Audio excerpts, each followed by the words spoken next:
Yang paling sederhana lagi, tetangga kita ini kalau kita hidup dalam satu komplek itu misalnya, kiri kanan depan belakang pelihara anjing semua. Misalnya menggonggong dalam waktu yang bersamaan, kita ini terganggu nggak? Artinya apa? Bahwa suara-suara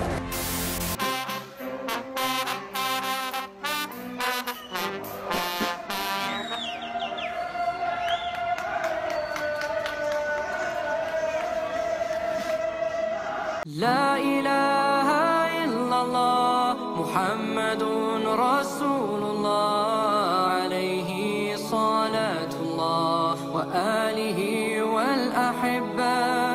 Bismillahirrahmanirrahim. Assalamualaikum warahmatullahi wabarakatuh. Alhamdulillahilladzi khalaqal mauta wal hayata liyabluwakum ayyukum ahsanu amala wa huwal azizul ghafur. Salatan wa salaman ala nabiyina Muhammad sallallahu alaihi wasallam alladzi qad hamala an-nas minal dhulumati ilan nur minal jahiliyah ilal islamiyah.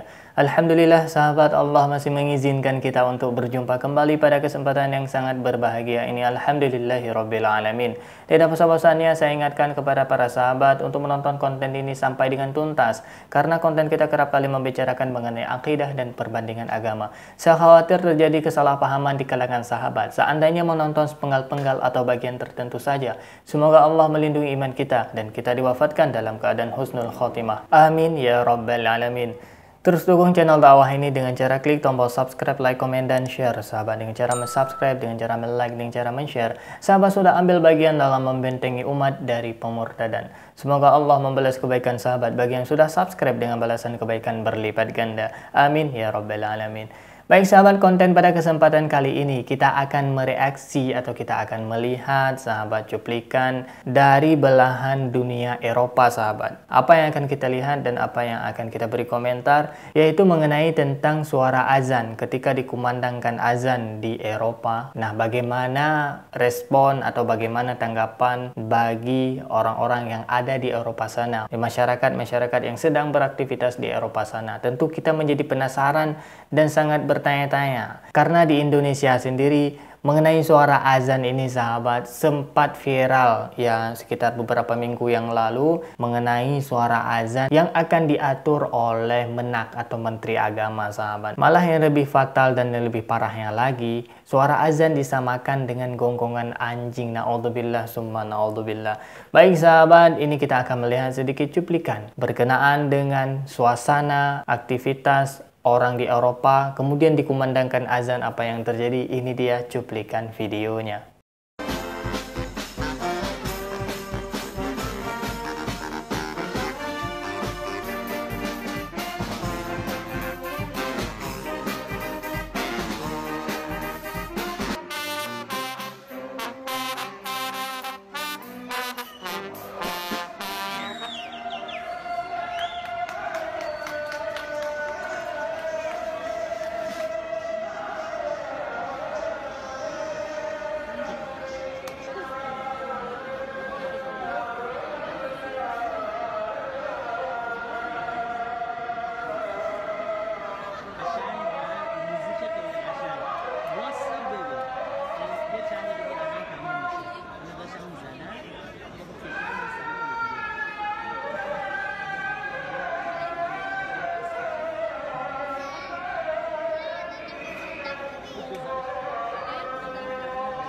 Baik sahabat, kita sudah menyaksikan ya fenomena ketika ya orang di Eropa sana mengadakan suatu pertunjukan alat musik, dan itu memang sangat seru-serunya, lagi seru-serunya mereka memainkan alat musik atau instrumen musik. Kemudian terdengar suara azan dari jauh sana, maka langsung mereka berhenti seketika sahabat. Untuk menghormati, mereka menginstruksikan ya bagi teman yang lain untuk ya berhenti sejenak, kita dengarkan suara azan, kemudian nanti akan kita lanjutkan. Nah, ini terjadi sahabat di Eropa sana. Yang di Eropa sana memang sedang pertumbuhan orang mu'alaf, pertumbuhan orang memeluk agama Islam itu yang sedang gencar-gencarnya. Yang menjadi uniknya sahabat, negara kita Indonesia, dan negara kita merupakan salah satu negara pemeluk muslim terbesar di dunia, salah satu ya. meskipun bukan nomor satu, justru menjadi perselisihan antara Menteri Agama atau Menak itu sendiri dengan masyarakat. Dan katanya suara azan itu menimbulkan kebisingan ketika dikumandangkan secara waktu yang bersamaan. Ya memang kalau misalkan datang waktu sholat, suara azan memang ya diharuskan atau dianjurkan untuk dikumandangkan untuk memanggil orang-orang yang memang masih berada di luar sana atau orang-orang yang masih saja lalai dengan pekerjaan mereka. Baik sahabat, ini ada sedikit cuplikan pernyataan dari Menak itu sendiri mengenai tentang ya suara azan yang akan diatur dalam perundang-undangan atau aturan negara. Baik, sebelum kita komentari lebih jauh, alangkah baiknya kita mendengarkan ya pernyataan Menak yang memberi pernyataan mengenai suara azan. Baik, ini dia cuplikan videonya. Yang paling sederhana lagi, tetangga kita ini kalau kita hidup dalam satu komplek itu misalnya, kiri kanan depan belakang pelihara anjing semua. Misalnya menggonggong dalam waktu yang bersamaan, kita ini terganggu nggak?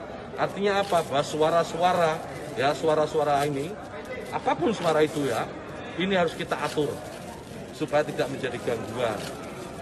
Ya, speaker di musola, masjid monggo dipakai, silahkan dipakai, tetapi tolong diatur agar tidak ada yang merasa terganggu. Baik sahabat, itulah detik-detik atau cuplikan video yang mengatakan atau memperlihatkan bagaimana Menak mengumpamakan ketika kita memelihara anjing satu komplek, kemudian anjing itu bersahut-sahutan, bersuara bersama-sama, maka akan menimbulkan kebisingan. Na'udzubillah, summa na'udzubillah, ini dihubungkan atau diberi perumpamaan azan ketika dikumandangkan secara waktu yang bersamaan akan menimbulkan kebisingan. Kita berujuk kepada dalil yang bersumber dari panutan kita, yaitu Nabi Muhammad SAW.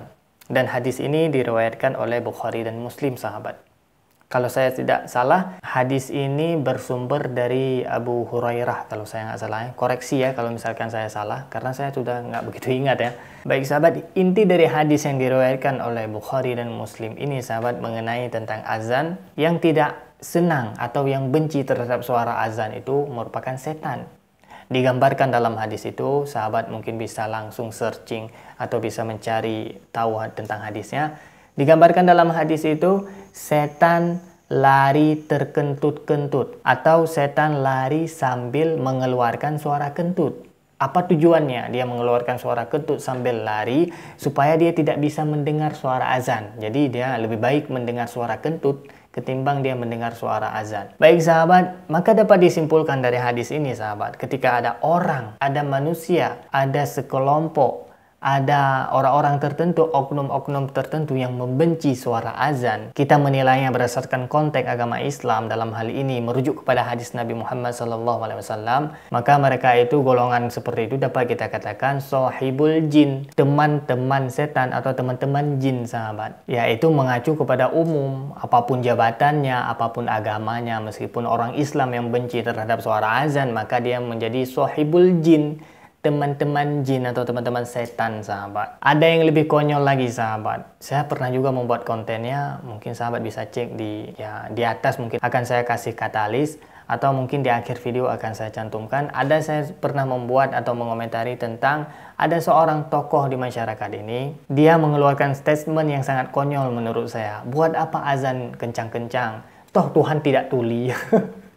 Dia berpikir azan itu untuk memanggil Tuhan. Padahal azan itu untuk memanggil umat manusia, baik yang khususnya yang muslim dan pada umumnya, ataupun agama di luar daripada Islam itu untuk mendapatkan hidayah. Sedangkan untuk agama Islam atau pemeluk agama Islam itu sendiri, itu untuk menyadarkan bagi-bagi yang mereka yang lalai, bagi mereka yang memang kelupaan datangnya waktu azan, datangnya waktu sholat maksud saya, maka mereka bisa bergegas untuk menuju ke masjid atau bisa bergegas untuk melaksanakan ibadah sholat. Nah, begitu juga dengan konteks atau fungsi azan ini kepada mereka kaum non-muslim, supaya mendapat hidayah, supaya orang-orang non-muslim ini mendengar asma Allah, supaya mereka mendapatkan hidayah melalui wasilah azan. Karena banyak sekali para mu'allaf yang memeluk agama Islam, salah satu jalan mereka memeluk agama Islam yaitu dengan mendengar azan. Ini sangat banyak, sahabat boleh cari tahu, boleh search, boleh ya lihat sendiri fenomena ini. Nah, oleh karena itu sahabat, Dapat kita simpulkan bahwasanya ketika ada orang yang membenci azan, maka mereka dikategorikan sebagai sahibul jin, teman-teman jin atau teman-teman setan. Nah, kemudian yang kedua, ketika ada di kalangan mereka yang mengatakan bahwasanya buat apa azan keras-keras, toh Tuhan itu tidak tuli. Bagi mereka ini orang-orang yang pendek antenanya sahabat, yang pendek pikirannya, sehingga mereka mengatakan buat apa azan keras-keras karena Tuhan tidak tuli. Nah, ini suatu pernyataan yang sangat konyol menurut saya sahabat. Dia tidak tahu fungsi azan itu buat apa. Nah, lebih parah lagi mungkin ya si bapak ini kalau nggak salah dia Islam, tapi saya tidak mengerti ya. Saya tidak tahu apa agama ya si bapak ini sahabat. Kalau misalkan dia non muslim ya mungkin wajar dia belum tahu. Tapi kalau misalkan dia orang Islam, naudzubillah, ini saya nggak tahu ya, mungkin mereka atau bapak itu tergolong dalam orang-orang munafikun. Naudzubillah, semoga kita terhindar dari hal-hal yang demikian. Amin ya rabbal alamin. Baik sahabat, demikian yang dapat saya sampaikan. Yang baik datangnya dari Allah Subhanahu wa taala, yang salah murni dari keterbatasan ilmu saya mohon diperbanyak maaf dan saya mohon ampun kepada Allah Subhanahu wa taala. Terus dukung channel dakwah ini dengan cara klik tombol subscribe, like, komen, dan share. Dengan cara men-subscribe, dengan cara men-like, dengan cara men-share, sahabat sudah ambil bagian dalam membentengi umat dari pemurtadan. Semoga Allah membalas kebaikan sahabat bagi yang sudah subscribe dengan balasan kebaikan berlipat ganda. Amin ya rabbal alamin. Terima kasih bagi yang sudah menonton. Hadanallah wa iyyakum ajma'in. Khairul kalam. Wassalamualaikum warahmatullahi wabarakatuh. La ilaha illallah Muhammadun Rasulullah alaihi salatullah wa alihi wal ahibba